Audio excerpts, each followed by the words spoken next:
Hello guys, ഇന്ന് ഞങ്ങൾ രണ്ടുപേരും ജോലിക്കൊന്നും പോയ തെണ്ടി തിരിഞ്ഞിരുന്ന ഒരു ദിവസമാണ്. മെയിനായിട്ട് ഇന്ന് ലീവ് എടുത്തതിൻ്റെ റീസൺ ആളെ കൊണ്ടൊന്ന് ഹോസ്പിറ്റലിൽ പോകാനാണ്. ആൾക്കാണെങ്കിൽ എപ്പോഴും ക്ഷീണം, ഞങ്ങളാണെങ്കിൽ എപ്പോൾ BP ചെക്ക് ചെയ്താലും അതിലൊക്കെ വേരിയേഷൻസ് ഉണ്ടാവും. അതുമാത്രമല്ല നല്ല രീതിക്ക് വെയിറ്റ് ലോസും ഉണ്ട്.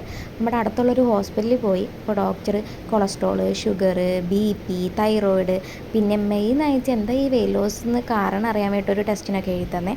ഞങ്ങൾ പോയിട്ട് ഹോസ്പിറ്റലിൽ 9:30 എത്തിയിട്ട് 12:45 കഴിഞ്ഞ് ഹോസ്പിറ്റലിൽ നിന്ന് ഇറങ്ങാൻ റിസൾട്ടൊക്കെ വാങ്ങിയിട്ടാണ് ഇറങ്ങിയത്. അവിടെ വെച്ച് നോക്കിയാൽ എല്ലാം നോർമലായിരുന്നു. എനിക്ക് 2 ടെസ്റ്റിന് പുറത്തുനിന്നും കൂടി ചെയ്യാനുണ്ട്. അതിനുശേഷം ഞങ്ങൾ നേരെ എടപ്പള്ളിക്ക് പോകുന്നു. എനിക്ക് നന്ദിലത്ത് G-Martൽ ഒന്ന് പോകണമായിരുന്നു കുറച്ച് പ്രൊഡക്ട്സ് നോക്കാൻ. ടോളിലെത്തിയ ഉടനെ അടുത്തുള്ളൊരു ഹോട്ടലിൽ നിന്ന് നല്ലൊരു ഊണ് കഴിച്ചു. അതിനുശേഷം ടോളിൽ തന്നെ ഒരു ഷോപ്പിൽ കയറിയിട്ട് എനിക്ക് സെറവും പിന്നെ അതേപോലെ തന്നെ ഫേസ് വാഷും കാര്യങ്ങളൊക്കെ വാങ്ങിക്കാനുണ്ടായി. അവിടെ നിന്ന് അതൊക്കെ പർച്ചേസ് ചെയ്തിട്ട് വീട്ടിലേക്ക് പോരാ ചെയ്തത്. അപ്പോൾ വരണ വഴിക്ക് നമ്മുടെ വെള്ളത്തോളുള്ള സ്റ്റുഡിയോയിൽ കയറിയിരുന്നു.